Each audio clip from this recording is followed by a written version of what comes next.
أعوذ بالله من الشيطان الرجيم بسم الله الرحمن الرحيم الحمد لله رب العالمين الصلاة والسلام على أشرف الأنبياء والمرسلين سيدنا ونبينا أبي القاسم محمد اللهم صل على محمد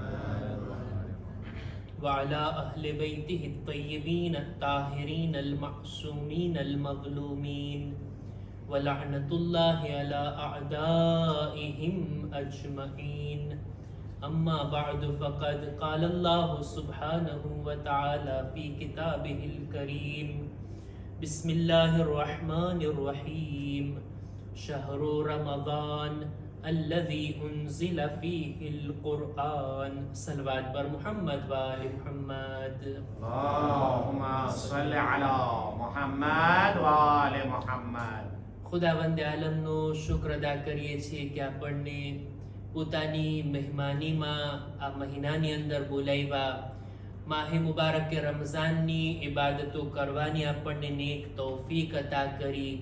હદીસની અંદર મળે છે કે કોઈ માણસ જિંદગીના એક રમઝાન મહિનાથી બીજા રમઝાન મહિના સુધી પહોંચે તો એમ વિચારવું જોઈએ કે ખુદાએ ફરી પાછી પોતાની બખ્શિશની એક તક આપી છે, ફરી પાછા ગુનાહ માફ કરાવવાનો એક મોકો અને એક ઓનેરી તક અને એક ઓપોર્ચ્યુનિટી આપી છે ખુદાએ.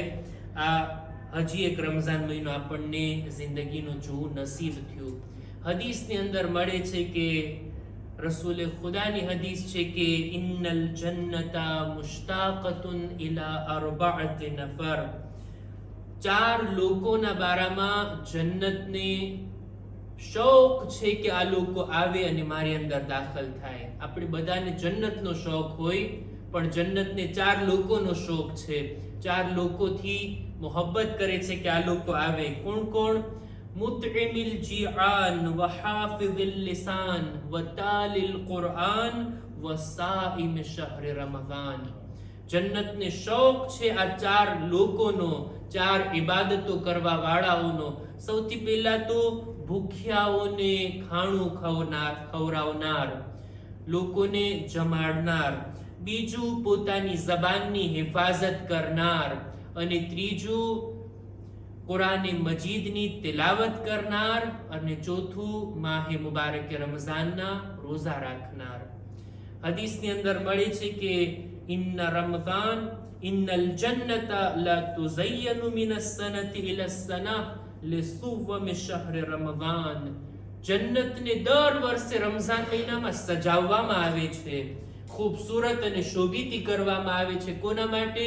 એ લોકો માટે કે જેઓ માહે મુબારક રમઝાનનો રોઝો રાખતા હોય. ખુદા ઇન્શાઅલ્લાહ આ મહિનાની કદર અને કિંમત જાણવાની અને આ મહિનાની ઇબાદતો કરવાની આપણને નેક તૌફીક અતા ફરમાવે.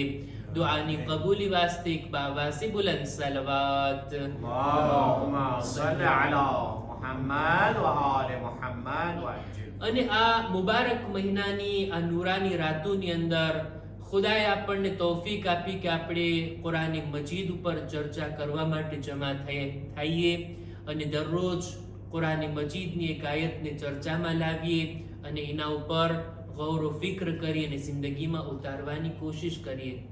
ગઈકાલની આયત જો આપ લોકોના ધ્યાનમાં હોય તો આપણે રજૂ કર્યા હતા કે કોઈ આપણી સાથે બુરો વ્યવહાર કરે, આપણને બુરા શબ્દો કહે તો આપણું રિએક્શન શું હોવું જોઈએ. ગઈકાલની આયતમાં આપણે એની ચર્ચા કર્યા. આજે એ બયાન કરવું છે કે કોઈ માણસ આપણી સાથે સારો વ્યવહાર કરે, આપણને સારા શબ્દો કહે, સારો સુલૂક અને સારા અખલાકથી પેશ આવે, એના મુકાબલામાં આપણી જવાબદારી શું છે? ખુદાએ એના માટે આપણને શું દસ્તુર અને હુકમ આપ્યો છે? સૂરે નિસાની 86મા નંબરની આયત, સૂરા નંબર 4 આયત નંબર 86. ખુદાવંદ આલમ આયતની અંદર બહુ સારી રીતના ચોખવટથી આપણને આ વાતનો હુકમ આપે છે. ફરમાવે છે કે વઇઝા હુયીતુમ બિતહિયતિન ફહયુ બિઅહસન મિનહા ઔ રુદ્દુહા. જો કોઈ તમને તહિયતના શબ્દો કહે, સારા શબ્દો કહે, જેવી રીતના દરેક કૌમની અંદર, દરેક જાતની અંદર, દરેક કલ્ચરની અંદર લોકો આપસમાં મળે તો કોમ્યુનિકેશન શરૂ કરવા પહેલા અમુક શબ્દો હોય. ફારસીની અંદર તમે જો એના કલ્ચર પ્રમાણે શબ્દો છે, અરબીની અંદર એના કલ્ચર પ્રમાણે, આપણા હિન્દી ભાઈઓની અંદર, પછી ફ્રેન્ચ કલ્ચરની અંદર અલગ અલગ રીતના લોકો મળે ત્યારે એકબીજાને શબ્દો કહેતા હોય અને એકબીજાને વાતની શરૂઆત કરતા હોય. ઇસ્લામે જે આપણને તાલીમ આપી છે તે છે સલામ કરવી.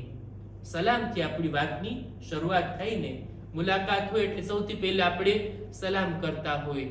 જ્યારે પણ કોઈ આપણને સલામના શબ્દો કહે, સલામતીના શબ્દો કહે, આપણા હકમાં દુઆના શબ્દો કહે, ખુદા કહે છે તો તમારી જવાબદારી છે કે એના શબ્દો કરતા વધારે સારા શબ્દો જવાબમાં કહો. બહેતર તરીકાથી એને જવાબ આપવામાં આવે. જો બહેતર તરીકાથી ના આપવો હોય, ન આપી શકતા હોય તો કમ સે કમ જેવા શબ્દો એણે કીધા છે એવા સારા શબ્દો આપણે એના તરફ પલટાવીએ. ખુદાનો આ હુકમ. ફક્ત સલામના શબ્દો, ફક્ત દુઆના શબ્દો સુધી જ વાત સીમિત નથી, બલકે કોઈ પણ નેકી આપણી સાથે કોઈ કરે તો આપણી જવાબદારી છે કે એના જેવી નેકી અથવા એના કરતા બહેતર સારી નેકી સામેવાળાની સાથે કરવામાં આવે. આ આયત એની તફસીરની અંદર ઉલમા લખે છે કે આયત સલામ વિશે છે, સલામનો હુકમ આપે છે. અને રિવાયતોની અંદર મળે છે કે ફક્ત સલામ જ નથી, બલકે કોઈ પણ નેકી, કોઈ પણ સારો સુલુક આપણી સાથે થાય તો આપણી પણ જવાબદારી છે કે આપણે પણ સામેવાળા સાથે બહેતર સુલુક કરીએ. હું બંનેના નમૂના અર્જ કરું. સૌથી પહેલા તો સલામના બારામાં. જો સલામ કરવી ઇસ્લામની અંદર ખૂબ જ તાકીદ ભરેલી સુન્નત છે. સલામ કરવી સુન્નત, જવાબ આપવો વાજિબ. આપણને બધાને ખબર છે. ત્યાં સુધી હદીસમાં મળે છે કે જો કોઈ આવીને પરબારું વાત કરવા લાગી જાય, સીધી વાતની શરૂઆત કરી દે, સલામ ના કરે, તો હદીસમાં છે એને જવાબ ના આપો. મન બદઅ બિલ કલામ qabla સલામ ફલા તુજીબુ. સલામ કર્યા વગર કોઈ વાતની શરૂઆત કરે એને જવાબ ના આપો. પહેલા સલામ પછી કલામ. હદીસની અંદર મળે છે કે અલ બખીલુ મન યબખલુ બિસ સલામ. કંજૂસ માણસ ઈ છે કે જે સલામ કરવામાં કંજૂસાઈ કરતો હોય, એમાં પણ કંજૂસીથી કામ લેતો હોય. ખુદાવંદ આલમને જે ચીજ સૌથી વધારે પસંદ છે, વધારે પસંદ હોય ખુદાની નજરમાં, તો એ છે સલામ. ઇન્નલ્લાહ યુહિબ્બુ ઇફશા અસ્સલામ. સલામ કરવી. સલામ બધા લોકોને, આપણે ઓળખતા પણ હોય, ના ઓળખતા હોય, આપણા સગા હોય કે ના હોય, કોઈ અજાણ્યા માણસ હોય પણ આપણે એને સલામ કરવી. આ ઘણી જ સારી વાત છે. રસૂલે ખુદા સલ્લલ્લાહુ અલૈહિ વસલ્લમ થી પૂછવામાં આવ્યું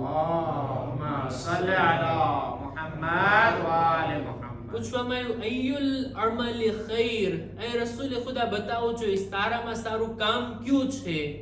તો રસૂલે ખુદા બે વાતને બયાન કર્યા.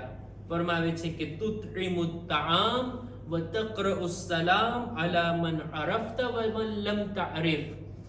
સૌથી પહેલા તો ભૂખ્યાને ખાણું ખવડાવવું, કોઈને જમાડવા, કોઈનું પેટ ભરવું, કોઈની સામે જમવાનું પેશ કરવું, આ સૌથી સારામાં સારું કામ.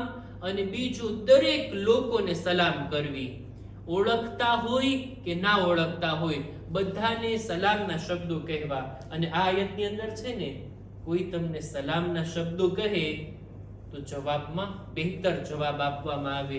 એક માણસ રસૂલે ખુદાની ખિદમતમાં આવીને સલામ કરે છે, અસ્સલામુ અલૈકા.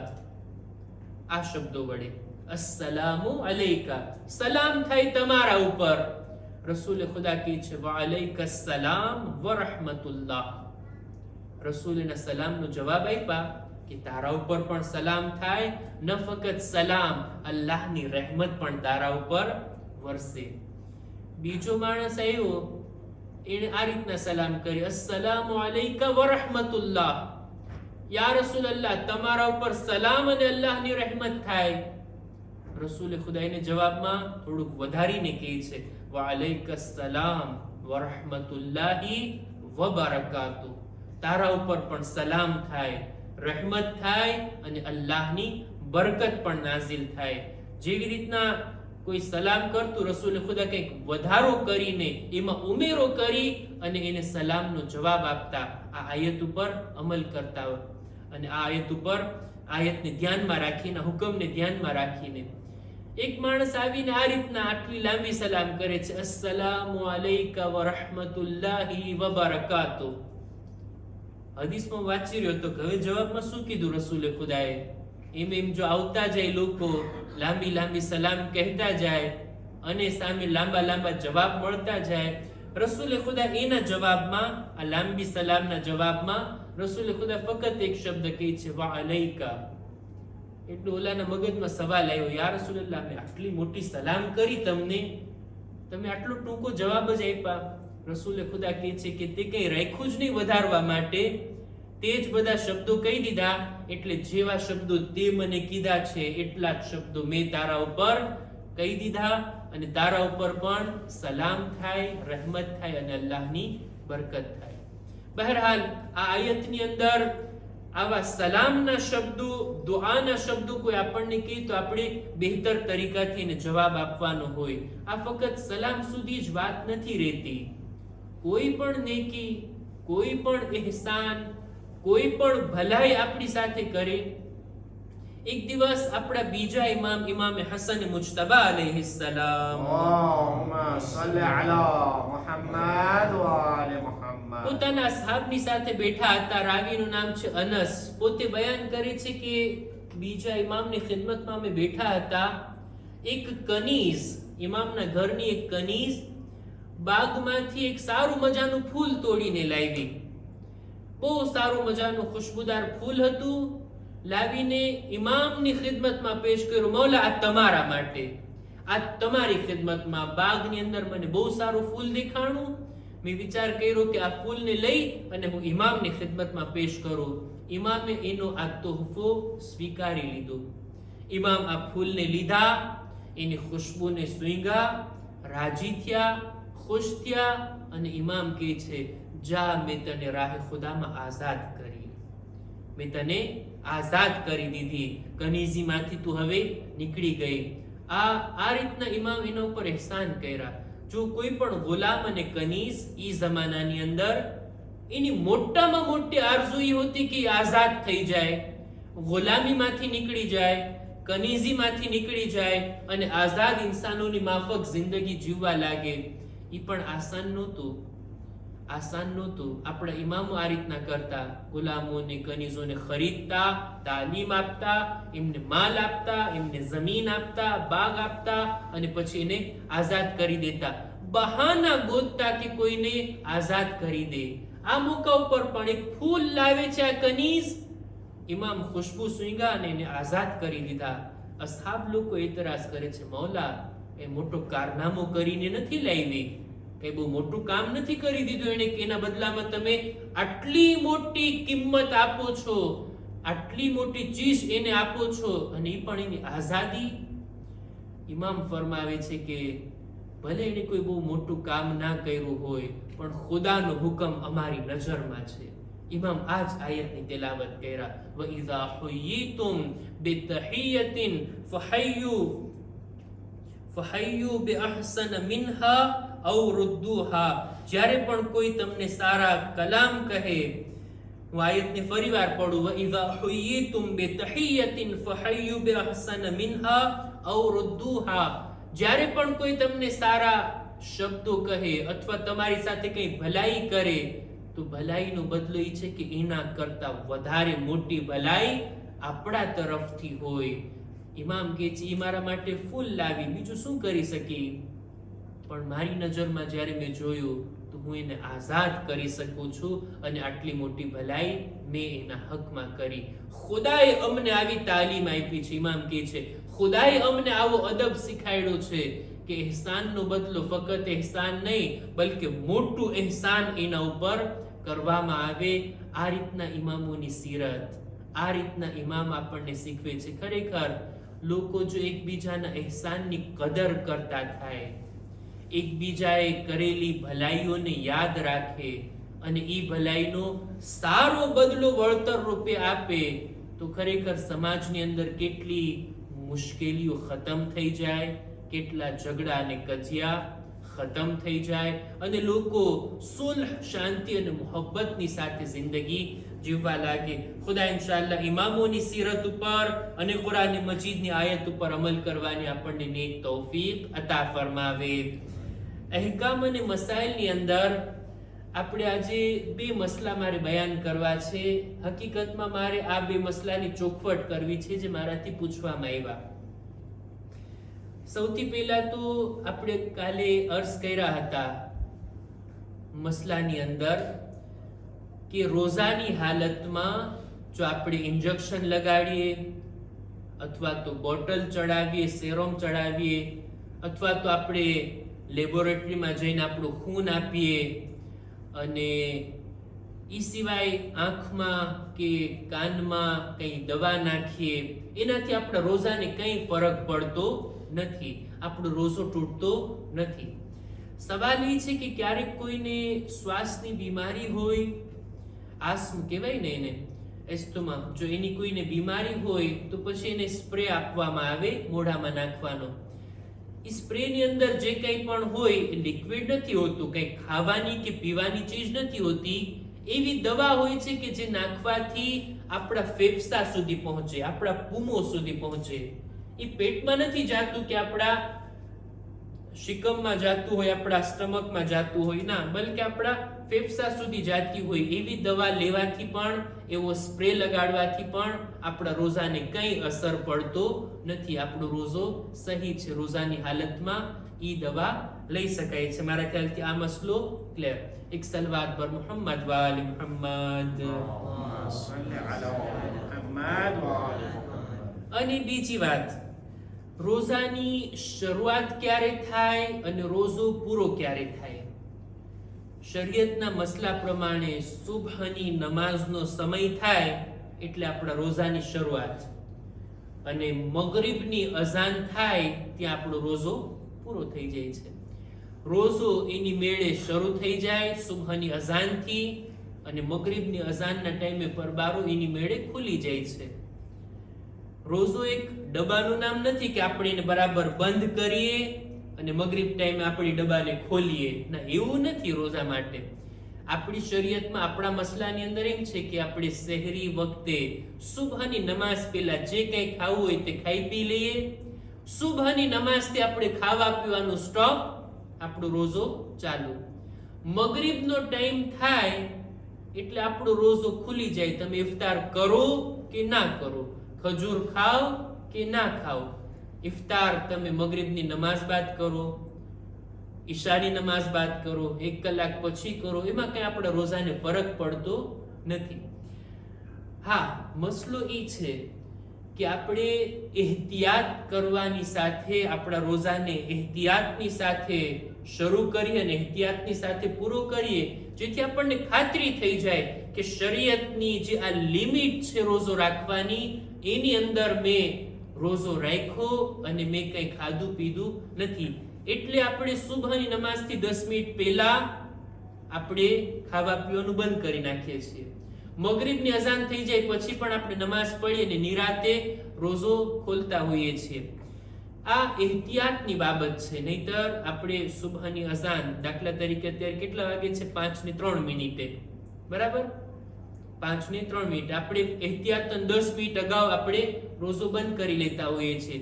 કોઈ 5 મિનિટ એહતિયાત કરવા માંગે છે તો કઈ વાંધો નથી, કોઈ 3 મિનિટ એહતિયાત કરવા માંગે તો પણ કઈ વાંધો નથી.